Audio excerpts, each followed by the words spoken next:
nu mantek sing hade cek Kangjeng Nabi ngaji niat ngaji lamun lain jang bakeun haram cek Kangjeng Nabi sing hade sedoraka jang ngelehkeun batur jang debat haram ulah jawara pagaweanan itrati wa bi'ahli badamu takidi minum usara wa minum duriju bidamin makana hadza jazai nasatu lakum antukhlifuni bisuin fi dzawi rahimi ieu mah percis hukum teh kos aya jawara ngaku santri lantaran aya hiji jelema hayang boga minantu santri ya persis ya aya jelema boga anak gelis kemudian nyana bertekad ieu hok jasa ka anak aing moal ditoler-toler lantaran loba jasa nu hayangeun lah ku aing deuk dilempengkeun tekad aing mah deuk boga minantu teh santri ustad jang jejer di lembur ieu geus lain santri moal ku aing moal diterima hebat teh jelema tekadna bagus jasa cenah aya sugih lain santri teu cenah ieu mah jawara moal lain santri mah santri bae pokona mah aing jang imaman masjid mantep jasa teh kadenge ku jawara irung belang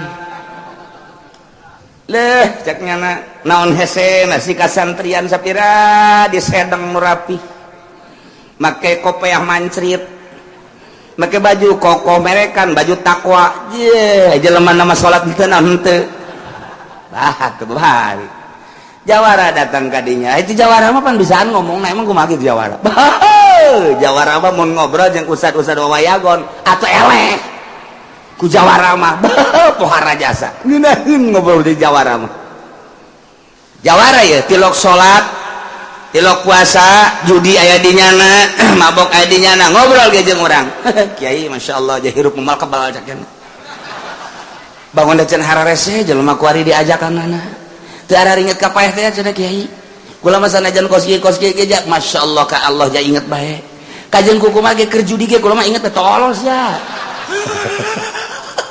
keseliwak kurang ngadengekeun jawara kula coba-coba kukula sok diperhatikeun we kula sok sering teh kada ngajawara geus pararaeh ongkoh sok sering bisa teh budak ngomong sakira-kira diadukeun jeung santri-santri wawayagon mah tuh eleh dalil bisa nya nama jauh sok ngadengekeun pan jawara mah ngaji teh diperhatikeun ku nyana ngan lain jang pakeun jawara mah jang adu omong bisa ada jawara mah kos kitu eta nu mantek sing hade cek Kangjeng Nabi ngaji niat ngaji lamun lain jang bakeun haram cek Kangjeng Nabi sing hade sedoraka jang ngelehkeun batur jang debat haram ulah jawara pagaweanan kiai cek jare teh masyaallah jelema ku ari harese cenah diaturna heuh sanajan ku mah jawara ge dijawarakeun ku batur ja asu ieu teu kitu-kitu teuing cek cenah teh artinya jak kepaeh ingat bae malah persiapan jang paeh ge kula mah saya duit geus disipiaskeun geus disiapkeun dibejakeun ka anak mun abah paeh tuh duitna jang salawatna jang ngajikeunna jang jadi perhatikan tanda eta kula inget bae ka paeh padahal mah salat tilok puasa tilok ka inget ka paeh mah tuh salat bego ieu mah henteu Pak eta jawara mah beungeun jasa ngomongna aju bab sodaqoh cenah ku ari mah hararese jasa dia kula mah sodaqoh teh telek dihitung-hitung lamun masih kena hitung-hitungan sodaqoh atau macan jadi lemah ceknya kurang mah aya sinden sodaqoh geus niat kudu sodaqoh wae ge kanyaho ieu ku pangeran cekna teh bego teh jawara kos karar itu cenah sodaqohna teh ditempelkeun di bujur di kitu-kitu wah ya jawara ieu ngantung-tungna kieu jawara mah ji geus kebeli kula ngobrol dibalik lagi cenah tapi teh itu motor bensinan ai tadi ngobrol duit geus ditundun jang paeh atuh eta bae pake henteu bensin mah menta eta jawara blon eta jawara teu urang ge keselimak atuh ku ngeunaheun-ngeunaheun mere baru duit teh kieu cenah eta pul henteu yeuh hayang pul sagala jawara eta geus beres teh ieu jangan bensin jangan rokok mah encan jelek kiai atau emang adat Jawara kos gitu di mana gitu jangan ngompas pak dekat kiai dekat santri Jawara ujung-ujungnya kos gitu. Aduh, masya Allah, masya Allah. Jawara datang. Waalaikumsalam. Cek nemboga anak teh di mana? Oh, abdi batu daerah di tubuh geus parauh kabeh, tan sok ceramah teh saha? Eta sok ceramah teh saha? Nya nanyakeun, nya kitu nyahoun berarti kan. Ih, ayeuna nih kan teu kalau mah silaturahmi bae manjangkeun umur cek kana teh. Ai silaturahmi mah pan urang ngareunah segala rupa ge. Beres obrol. Emang sok ngobrol sok ngarokok naon gitu Bapak? Ya Bapak mah sok ngarokok ieu jinggo. Oh, mana ya budak oh? Budak. Kita meuli jinggo. 5 pak meuli. Jawara mah kos kitu, Pak. Tiga cak boga anak bawa pohara amat ya. Ceng, panisnya pohara amat. Lah, sepira rokok, kopi sok nang kopi. Kali 5 kilo meuli. Jawara ngaranna teh bos. Rokok, kopi, gula, sok sakumaha ka warung bae. Beres, aku mau kebal cenah ieu mah. Ke paling seminggu ka deui.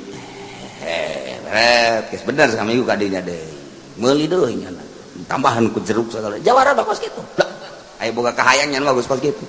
Padahal mah menang ngajual kongkorong nu di imah. Jawara betul mulus nya. Bener di dieu teu bener di ditu. Jawara ngaran. Atuh bener di ditu jeung bener di dieu mah lain Jawara. Di dieu seserian nu itu ceurik atuh gitu Jawara mah. Beres. Ceng, ambo si itu ku bagur-bagur teuing geus boga pamajikan mah tuh aya mah aya baengan lah atuh. Kira-kira aya mah di dieu masalah. Di lain gitu. Anu di ditu ka kumaha? Tuh gampang ya tuh teh mah aya bab tolak ieu. Waduh, ngeunaheun jasa amis kadengna apa. Kira-kira Bapak ngizinan mah. Lain siapa pesantren pengalaman Mas Santen di mana? Ulah kudu ditanyakeun pas Mas Santen mah. Antaran atuh eta nu ceramah bae ge tunusuk di ditu teh saha eta Ki Pudoli kan. Halo, kabeng. Neng, mau cai ka Neng? Cai Neng. Osok ngopi kan teu kumaha diberena bae kula mah atuh. Ya kopi mawa susu mah kamari teh. Neng, kopi susuan Neng. Oh, disuguhan. Iya saya, iya anak bapak ya, suka teh terboga anak bapak, ayah. Buku maksudnya gimana kopi jika dinya, atuh karena lagi Jawara, papayahan teh bisaan deh Jawara. Masya Allah, siap Jawara. Sekali, 2 kali, 3 kali, kabeng, bah ditanya. Ku bapak Neng itu ketamu teh eta daek Neng kawin bah tuh ku abah bae lain daek itu mah tuh masalah lain jak ku bageurna kan memang ge cak indungna geus lah ulah ese urang nangan ulah ese eta bae geus atuh ditanya dah geus puguh tukang koprok aduh dah geus geunaheun jasa pan ada boga aduh Masya Allah, boga minantu santri bunga. Nyada datang ke kamar mah buku make sampingnya jingjet bae. Teu dek lempeng teh. Kabelah dieuna menang 3 poe. Bapakna teh keur mejidna sonok jasa kaminantu. Mawa lauk. Aduh, nya gede nya bagus. Totongkol. Wih, pohara jasa. Minantu ka dieu aya naon, Pak? Ieu minantu ieu tah lauk totongkol mun hirup keneh ieu tah hirup keneh ieu tah. Ieu kumaha hukumna? Oke dideleh heula di kitabna, Pak. Ulah sok sambarangan, Pak. Hebat jasa tah. Tah ya Pak tah. Tah didelehkeun tuh patunya. Amalauk kekerepekan keneh pahalalun liminantuin wa haramun limitohawin. Anapun anu lauk kekerepekan kene halal jang minantu haram jang mitoha. Beres. Tutup deh sama kitab. Atuh bapak dage goreng-goreng jang minantu kabeh. Kena utahnya nah. ulah aya nu gadahar urang kabeh haram pikir. Aduh, Masya Allah. Menang saminggunya nama deui lauk ngan laukna rada bentek. Geus kebal meureun geus 3 poe disebut lauk buruk. Bawa deui. Coba pinantu ieu ya hukumna kumaha ieu. Manana da? Kambe punya. Dedeleuy bae bah dina kitabna bah ulah sok sambarangan bah. Wa ammal lauk buruk haramun liminan tuin wa halalun limi tohawin. Anapun lauk buruk haram jang minantu, halal jang mitoa. Wallahu a'lam bissawab. Ya jasa minantu. Cek gitu ala ieu heran dia hukum asal nu ngeunah jang minantu. Asal nu teu ngeunah jang mitoa, unggal-unggal hukum karitu bae. Iya sih bener tante aing boga minantu. Ya percis ya kos kupar Mekah. Lamun anakan ulah dikasasahakeun jang pengurus, sedangkan pengurusna penyana. Lamun memang ieu ngajuruna paeh, ieu mah jang bikang ieu teu naon. Pan duaon eta kos kitu. Bahkan jang masyarakat teu masalah ai. Mun memang nyana ngalahirkeun ngajuruna ieu adalah paeh, oh masalah. Jang bikang oh masalah.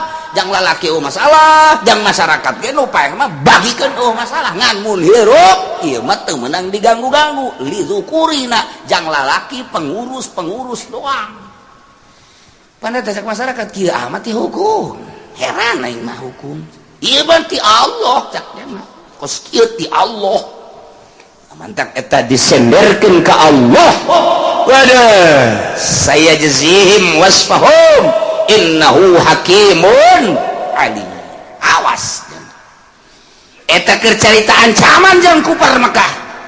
Naon bedana ancaman jang urang Indonesia nu nyieun hukum tanpa make aturan Al-Qur'anul Karim. Awas wahai para dewan, baik di daerah di pusat MPR, saya jazihim.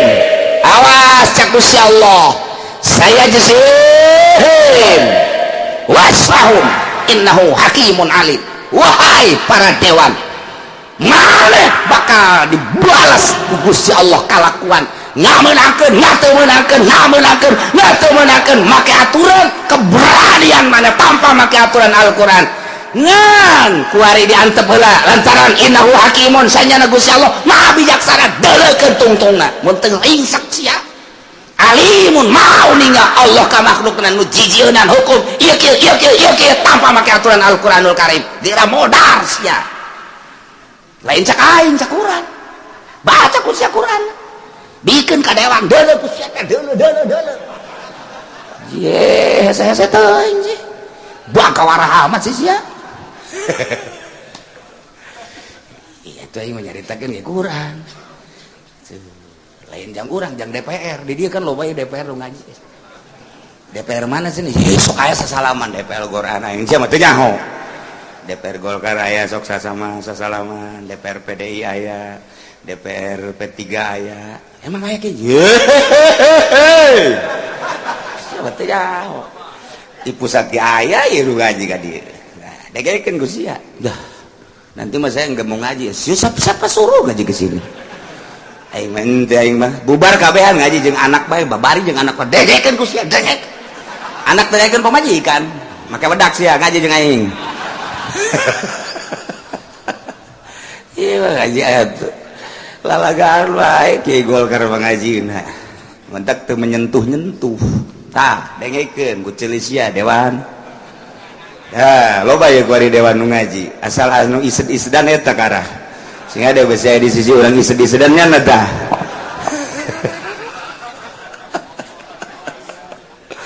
Iya ancaman Allah saya jasihim wasfahum innahu hakimun alim.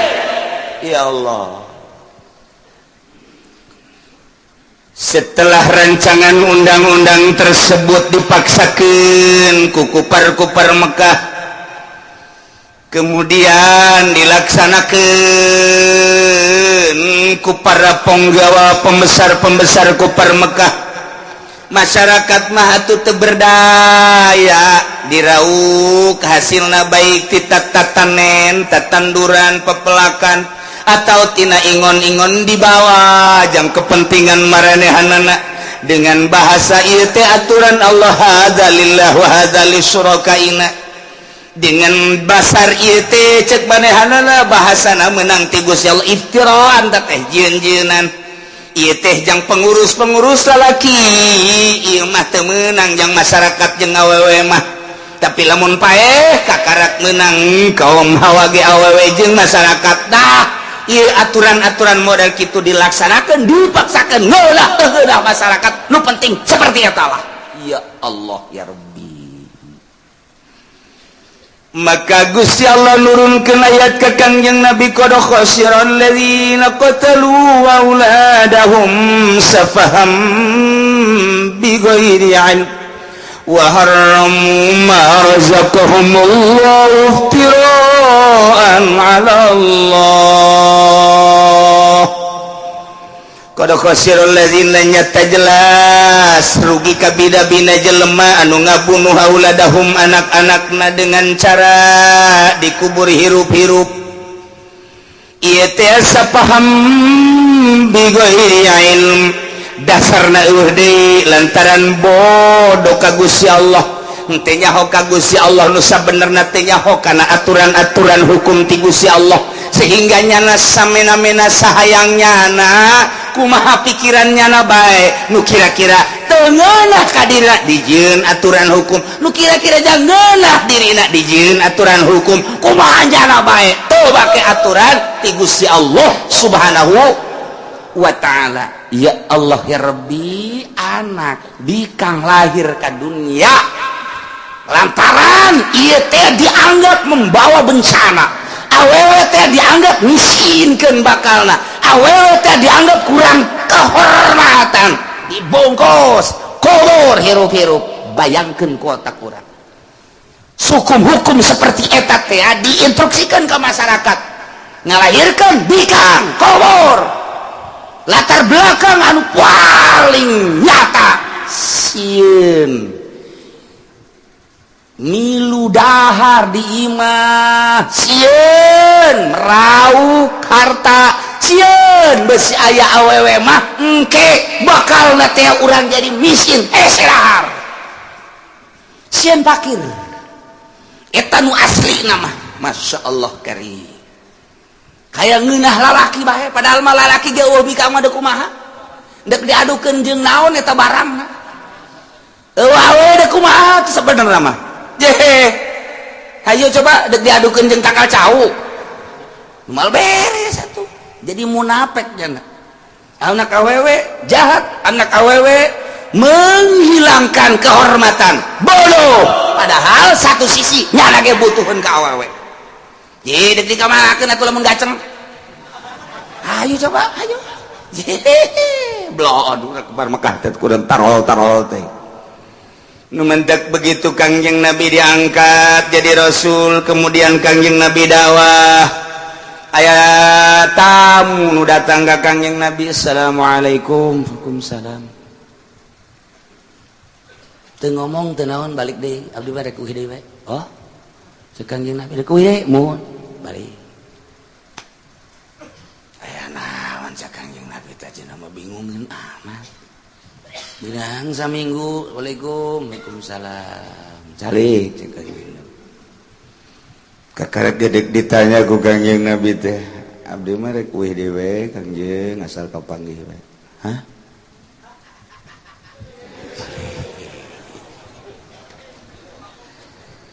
menang seminggu datang deh assalamualaikum waalaikumsalam cek Kangjeng Nabi teh ke ulah kembali kaula ningali anjeun lain datang ka dieu bae sapopoe ge di masjid katingali kom mahzunan kaula ningali anjeun teh kok bingung amat aya naon coba kemukakeun coba ka bingung sugan we engke bisa dipecahkeun coba aya naon ieu ka bingung hampura Gusti Rasul sok aya naon berat abdi nyaritakeunana kajeun ieu mah jauh saha ieu dan duaan doang coba aya naon Tapi kira-kira di hampuran tanya, ih Allah mah lautan hampuran. Tapi kira-kira moal nanaon yang mau dibilang moal nanaon. Tapi ulah tapi beja gede tapi moal anggeus tapi deui.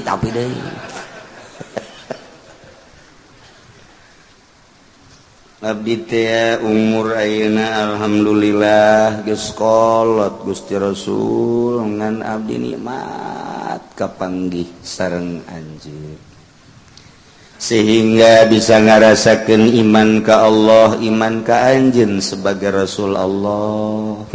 Bagus boa isuk boa page topan abdi mah ieu geus huis kabeh kelek ge huisan lain kelek bae orang tua nu huisan naon emang dihandap ke huisan ayo sok ngomong huis mah huis bae ulah sok aju ambalaya ka dinya dinya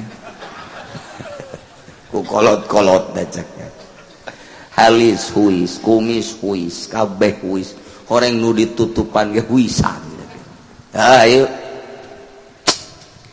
abdi moal teruslah dongengna henteu sanajan henteu ka dieu gerek dipanggil cek Gusti Rasul teh sebab sapopoe katingali bangun pusing prihatin jeung nalangsa pan kaula teh Rasul nabi nu diangkat jadi Rasul kudu ngalempeng-lempeng ngaberes-beres tugas kaula coba-coba aya naon kieu Gusti Rasul di zaman jahiliyah abdi kapungkur teh make aturan-aturan jahiliyah salah satu aturan jahiliyah anu kuari kula lamun ingat sedih luar biasa teh hiji naon eta mah harta dibawaan ka ditu eta mah cenah sapi eta mah onta eta mah tatanen teu jadi pikiran ayeuna percis mun kiwari mah company kitu urang anu tani nyana anu untung urang nu dagang nyana anu untung company zaman Belanda. Nah, ieu mah kieu Gusti Rasul abdi hiji kainget-ingeteun bae teu bisa poho datang ka ayeuna ngan abdi mah ieu panghampurakeun ka Gusti Allah. Nya sok. Baheula teh aturanana di mana-mana indungna ngalahirkeun anak ka alam dunia anak awewe mesti kena aturan buluh dengan cara temenang dipencet temenang dipencit temenang dipaehan hirup-hirup kudu dibuntel kudu dikubur didinya lantaran anak abdi katingali lain deui geulis bagus musyawarah jeung nu diimah urang salametkeun anak urang mah ulah dibunuh lantaran ieu mah kadeuleuna rada lain deui sifatan mata tarang irung biwir kasaku sampurna nisbat di urang mah yu urang amankeun hayu diamankeun lah di leuweung gede jadilah gadis umur 17 tahun dibawalah ka imah saat eta urang Arab perebut hayang memiliki kabeh ieu hayang kalangan bangsawan hayang kalangan politikus hayang kalangan kitu dermawan hayang masyarakat ge harayang kabeh sehingga abdi bingung deuk narimana tidinya bakal riweuh tarima ieu kumaha nu ieu tarima ieu kumaha nu ieu bakalna ieu mah perang Gusti Rasul harita cek pikiran abdi bakal ribut ieu mah gede-gedean gara-gara anak. Nah ku ayeuna sakitu ku abdi dibujuk anak teh dek dibawa ka leuweung nyaba dek dibawa ka imah dulurna bebejalah ka indungna ku indungna diizinan padahal tekad abdi mah lain dek dibawa ka imah dulur dek dibunuh ku abdi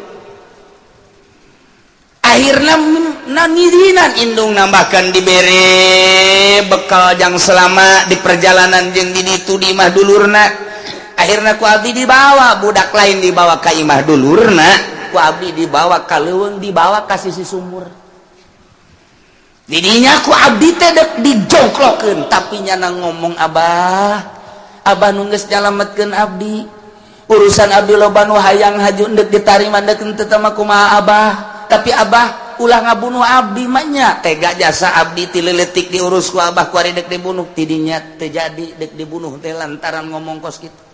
Tapi ingat ka bakal jadi huru hara sedangkan mun kanyahoan ku Abu Jahal ieu harita cenah ceknya nanggeus piku mahaeun meureun saat eta Abu Jahal teh sanajan kekentring encan jadi naon tapi eta Abu Jahal geus pohara jasa.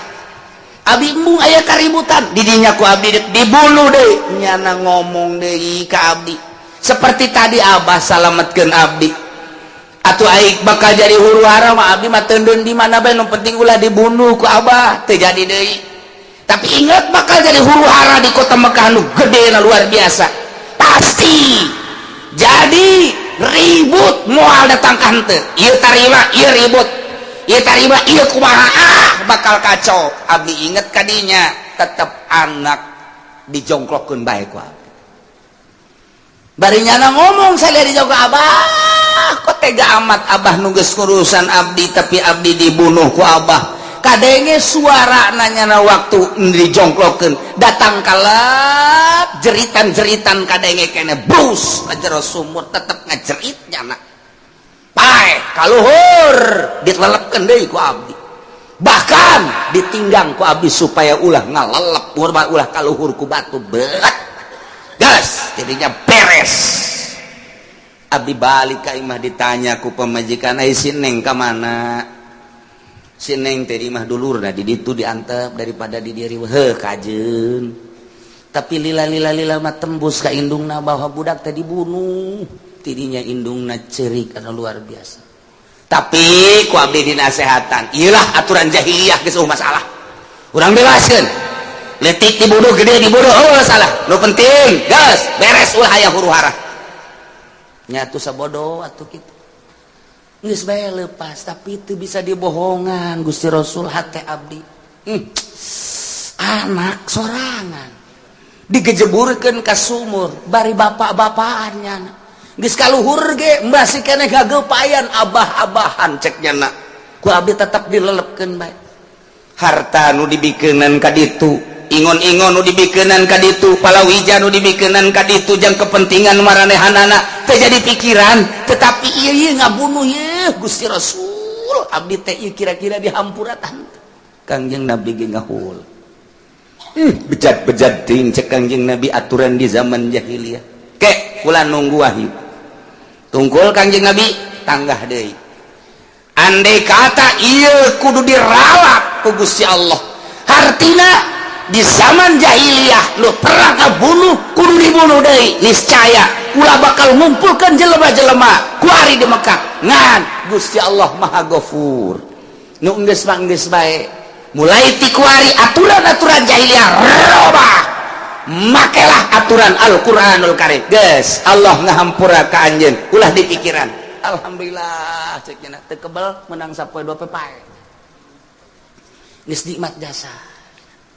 Itulah aturan di zaman jahiliyah buang kawarahna pakai cek Kangjeng Nabi aturan Al-Qur'anul Karim ulah make aturan-aturan jahiliyah robah dirobah ku Kangjeng Nabi dengan singkat Mekah Madinah makelah ke Al-Qur'anul Karim pupus Kangjeng Nabi di Madinah dilanjutkan ku Khulafaur Rasyidin makelah Al-Qur'anul Karim dilanjutkan ku para tabi'in tabi'in dipakailah ya Al-Qur'anul Karim lah eleh deui kebudayaan teh ku kafir ku Kristen ku Yahudi naik deui Islam tidinya setelah naik Islam setelah 500 tahun ka dieu plek makin gede tatahanna ti Yahudi jeung ti Nasrani terus teu meunang aya nu ngembut dek kembangkeun agama bodoh bila perlu teu make langsung Yahudi jeung Nasrani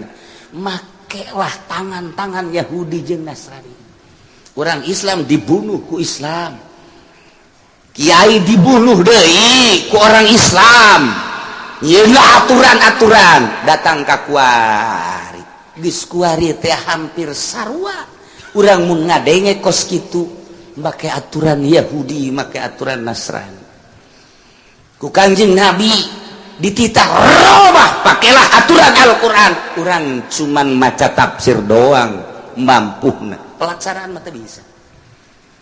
Pelaksanaan mah teu bisa. Nah, iyalah para jamaah kaum muslimin wal muslimat rahimakumullah. Urang nyaritakeun tafsir nempo ka zaman jahiliyah. Encan urang nempo ka zaman Kanjeng Nabi Isa atau enggeus kamari ieu saeutik. Urang encan nempo di zaman Kanjeng Nabi Musa, encan nempo di zaman Kanjeng Nabi Sulaiman. Masya Allah. Dimensi-dimensi zaman anu geus kaliwat. Kangjeng Nabi Adam, urang nempo dina tafsir jelas. Ieu urang keur nempo di zaman jahiliyah, pembuatan-pembuatan rancangan-rancangan hukum seperti eta dipaksakeun. Oh, jang masyarakat. Wah weh, jang penggede. Kuari karasa deui ku urang. Tos kieu lah aturan-aturan manusia mah salilan. Nah, numan takodo khosirul lina qatalu auladahumnya tarugi. Karugian ieu teh bakal katigali di akhirat. Jelema nu ngabunuh ka anakna dengan dikubur kerepes ieu teh gara-gara sapaham bigeuril. Nyana teh bodoh teh jauhan ka Gusti Allah tanpa ilmu anu mendasar mengetahui tentang hukum Allah. Dianggap Al-Qur'an teh kuari mah ieu teh geus teu selaras, geus teu senonoh, geus teu akur jeung budaya-budaya masyarakat kuari. Dianggap ieu Al-Qur'anul Karim teh geus katinggalan zaman. Nu mana atuh nu akur jeung zaman? Injil akur jeung zaman? Taurat akur jeung zaman teh?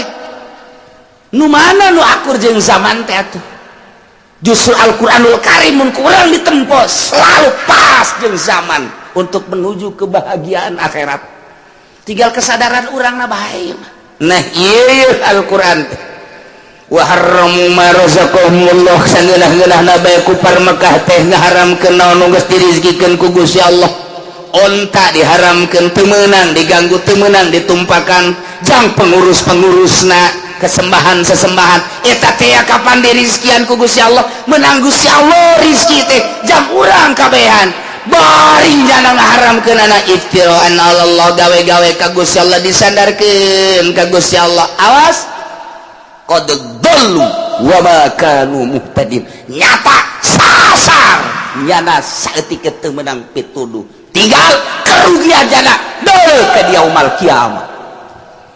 Lamun eta ancaman ti Gusti Allah jeung jahiliyah anu ieun gagawean sageunahna sandaran ka Gusti Allah naon bedana di zaman kuari ge teu make Al-Qur'an sageunahna nyana nyieun hukum diancam ku Gusti Allah qad dallu wa ma kanu muhtadin. Sasar berarti teu meunang pituduh. Iyalah tafsir nu ku urang dibuka supaya urang nyaho sing hade horenganan bakal nerus hirup urang teh baheula di zaman arwah geus kaliwat kuari urang di alam dunia keur meujeuhna bergelut ulah sok sageunahna nafsu urang pemikiran urang hanya meraup keuntungan jang urang jang pagawe isuk pageto di mana berhadapan jeung Allah. Sedangkan urang kabehan bakal babalik ke Allah dibaca ke urang inna lillahi wa inna ilaihi rajiun. Urang nu salamet ngeunaheun nikmat jasa DPR pemerintah anu ngalaksanakeun teu make Al-Qur'anul Karim mampir heurang ke di neraka jahanam. Urang dadahan, "Heuh, Pak. Kemana dulu, Pak?" Jangan bapak-bapak sekarang mah. Udah. Iya, Bapak kan dulu pengurus ya. Jangan ngomong begitu. Menghadapi neraka masih bapak-bapak. Woi, Bapak komandan ini. Ini komandan saya, mau kemana Dan? Dundan. Dulu dundan guys. Sekarang Pak jangan dundan. Gua mau ke neraka nih. Oh iya, siap Dan. Waduh, engke makan neraka. Embung disebut komandan, embung disebut bapak, embung disebut bos. Kuarinya nak mana bos? Oh iya bos, ya bos. Engke begitunya nak ke neraka. Bos, kemana bos? Tolol lu, bos. Gua mau ke neraka masih bos-bosan aja lu. Oh iya bos, dadah bos. Tolol lu, medadain gua. Ayo guys, ayo daek masih gulimpak. Masya Allah. Nyata jasa saya jazihim wasfahum innahu hakimun alim qad dhallu wa ma kanu muhtadin. Masya Allah, Allah anu ngayakeun hewan, Allah anu ngajadikeun jajadian. Ieu merupakan rezeki titah dinikmati ku urang lamun memang eta milik urang, henteu meunang saharam-haramna tanpa diharamkeun ku Gusti Allah. Kok nya nyieun aturan seperti eta? Awas, iftiraan 'ala Allah qad dhallu wa ma kanu muhtadin. Nah, ke Allah nyiptakeun deui eta kakarak tidak ingon-ingon, ulah sok saharam-haram le cek Gusti Allah teh. Make aturan dipaksakeun amat. Salila halal-halalkeun, saya meunang-meunangkeun, ulah sok sambarangan. Ya, ieu tina kitu tatanen-tatanen, perkebunan-perkebunan bakal dijelaskan ku Kangjeng Nabi melalui Al-Qur'anul Karim ti Gusti Allah. Kangjeng Nabi ngajelaskeun jang nempas hukum-hukum nu tadi. Kakarak hiji anu diturunkan tadi dua hukum. Hiji qad khasiral ladzina qatalu auladahum, ieu gara-gara sabab. Nomor kedua haramu ma razaqahumullah. Nomor katilu wa huwa alladzi ansha'a jannatin ma'rus